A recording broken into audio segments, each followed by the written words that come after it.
In this video, we're going to break down the top 5 challenges we have faced on our fire journey.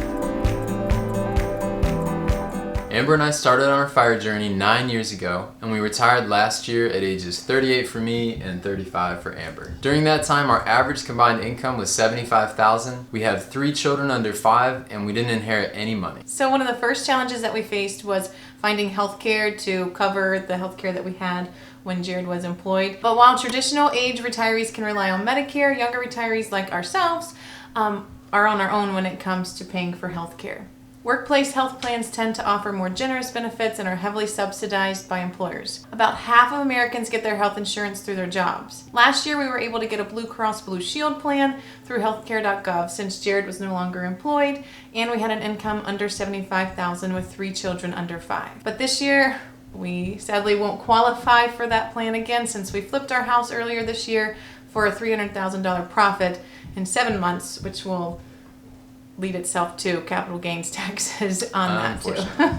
Also, with us being pregnant, which we just found out a few weeks ago that Amber is officially pregnant, that's our 4th child, and we know that that's going to have significant healthcare costs associated with it, so we needed to make sure we had a good plan. So we looked into a lot of different healthcare plans and different options, and we ended up deciding to go with Medishare, and that's a Christian health sharing ministry that we hadn't looked at that before, but seemed like that was the best option, all things considered. Right. And so we decided to get their highest level of coverage, and we pay over $600 per month, which is more than twice what we were paying before when I was previously employed. And the deductible is $3,000, which is less than my employer's plan. Right. But that's definitely something that we expect to go over quickly since, like we said, Amber's pregnant and there's going to be a lot of hospital doctor visits and eventually the hospital visit all within this year. Yeah. Again, given that we'll be having our 4th child this year, that plan worked out for us best financially. Even though it sounds like a lot with that premium per month, but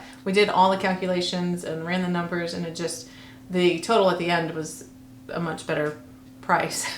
And what did we find? That typically with our previous children ends up costing us about $10,000 in medical costs per child. And that's even prior to this, we had a high deductible plan. So we had a fairly low premium, but our deductible was like $13,500 max out of pocket. So for every child, we pretty much paid for that through our HSA account or out of pocket. Yeah. If you guys have any questions about the healthcare plan that we chose, or if you have any ideas for us for better coverage or advice, please let us know in the comments or reach out to us directly. Yeah. Another major challenge that we are facing is that the stock market is experiencing high volatility, with the S&P 500 down over 15% from all-time highs, and the NASDAQ is down 24%. The NASDAQ just suffered its worst month since 2008 during the Great Recession. For us, the stock market turmoil has been particularly rough since our portfolio is invested in a combination of ETFs and individual stocks. Over the past 12 months, we have some stocks like Tesla, which is up 31%, Berkshire Hathaway, which is up 15%, and Microsoft up 11%. We have more stocks, though, that are down, like Netflix, which is down 62%. Meta Platforms or Facebook is down over 35%, and Amazon is down 28%. We also have some IPOs like Honest Company, which is down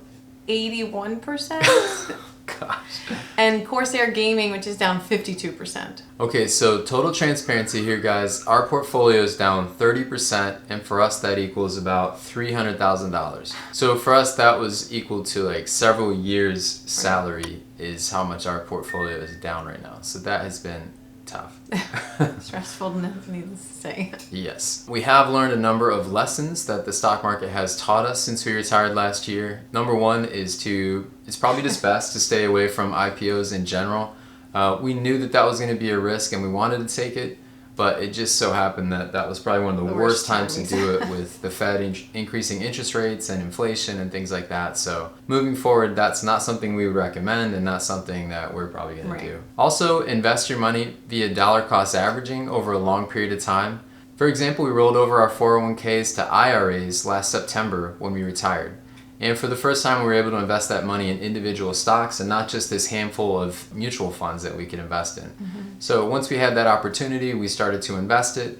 But in retrospect, we wish we had done that more slowly over the course of like 1 to 2 years and done it in set amounts consistently over maybe like a monthly basis or buying every couple weeks over like a 1 to 2 year period. Instead, I think we did it over a couple months. Yeah. So I wish we would have spread that out, and that would have helped us out with this volatility and this down market right now, and potentially any more downside yet to come.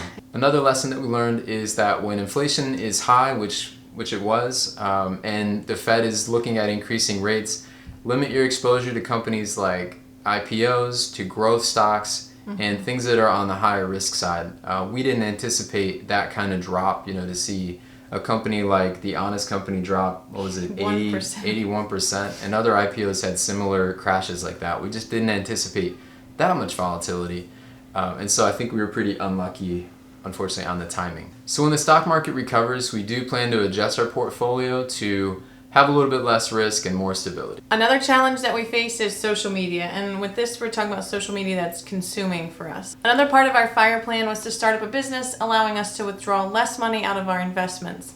Our goal was to do this over the course of 1 to 2 years and eventually start making $50,000 a year. We hope that this would require less of our time than a typical 40-hour work week, which would be a 9-to-5 job. However, what we've found is that creating a YouTube and an Instagram channel is extremely time consuming if you're doing it the right way, and more difficult than we were expecting.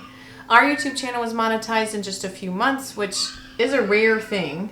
Right. But it's been a slow road to start earning significant money off of monetized ads. Researching ideas for content, writing video scripts, filming, and video editing also eats up a lot of time. For us, it's like 2 to 3 days depending on the video that we're filming. So another big downside that we've been facing on this is that Amber and I feel like we've been just glued to our devices, much more so than when I was working my 9-to-5 job, and we just hate setting this example for the kids, for them to see us looking at our devices that often. Another thing is that we have to compete with channels that use clickbait thumbnails and titles like these. And then they don't really end up talking about that topic in their video once you click on it. So check out some of these from Graham Stephan, for example. The title is Recession Alert, the Fed Just Crashed the Stock Market. And that had 385,000 views in the last 4 days. It's over, the housing bubble just popped. 532,000 views. Another YouTube channel called Andre Jick, the title of one of his thumbnails is The Recession Just Started, 268,000 views. And then another one, Financial Education, he's linked with these guys as well, and the title of some of his thumbnails are The Stock Market is Collapsing Right Now, 73,000 views. The Worst Stock Market Collapse Since 2008, 77,000 views. Alright, now this one's my favorite, I mean that sarcastically. But look at these from Meet Kevin. That's a really popular channel out there. Stock Market Annihilation. How much more stocks will fail? 22,000 views in 1 hour. And then the next title is I'm Leaving. 66,000 views in 4 hours. Just a lot of clickbait. Yeah, and these are all clickbait, and you can tell if you just go and look at any of these channels and you look at the last 50 videos they've done, they're all like similar iterations of the same thing. If we want our videos to get views, do we have to resort to clickbait titles like these, or do we stand our moral ground? That's kind of our question that we're trying to ask ourselves. Yeah. Our plan for social media is to try to simplify our process, use block scheduling to be more efficient, limit time on our devices, focus on quality content instead of just the quantity, and give social media some more time to see how things progress. Another one of our major goals for FIRE was to have time to spend with our kids while they're young. We have 3 under 5, and we also have 1 on the way, like we talked about. And because of that, we're choosing to have Amber homeschool our kids to give them the best education possible, and so that they can focus on learning, not peer pressure, not political influences and things like that unfortunately, in schools today. I also found that when I was working my 9-to-5 job, my time was not my own, and I was always under pressure and stress from leadership teams and clients to meet their business deliverables. So even when I wasn't working, it was really hard to disengage from that work mode and then focus on the kids and be present and be patient with the kids. The challenge that we are facing now that we're both retired early is that we are still focusing on the stock market and building up our side businesses for additional income. We're not sure if our early retirement is really giving us more time to be present and enjoy our young children. If it's not a significant difference, should we have actually given up the income from our 9-to-5 jobs? That's a big question. Yeah. Now, our main goal in achieving financial freedom was to have, well, freedom, obviously. And just to be candid, when I retired last year, I did feel more freedom immediately, But honestly, as time has gone on and these challenges that we just walked through have really been chipping away at that freedom, and it makes us wonder if our sacrifices have really been worth it or not. As we've looked into building a new house, the costs and timelines have exceeded our expectations due to inflation and a lack of building material supply. Without income from a 9-to-5 type job, getting a mortgage will be a challenge, and if we pay cash, we have less money to invest and less money available to invest. If we decide to buy an existing home, the housing market in the Charlotte area is extremely competitive. Most houses sell within a few days with multiple cash offers over asking price. On top of that, home values are massively inflated. So all these different housing factors combined make us honestly feel like we have less freedom than we did before without a 9-to-5 income, and not more freedom. This is not the feeling that we wanted to have or what we were aiming for in this fire journey for us. So in order to increase our freedom, we want to look at making some different changes. So here's what we're thinking about. We're planning to create online courses to offer one-on-one money coaching sessions and to create a monetized blog. We're also exploring part-time jobs and side hustles that might be less time intensive and offer a more reliable stream of income for us. So do you or did you have any challenges that you faced on your fire journey? Make sure to leave them in the comments below for us and for anyone else. We'd love to build a community here that we can share our struggles and find solutions together. To help our channel grow, please do 3 things for us. Make sure to hit the thumbs up button and like our video, subscribe to our channel, and hit that little notification bell so that you get alerted whenever we publish new content. Check out this video where we break down how we became millionaires at 35.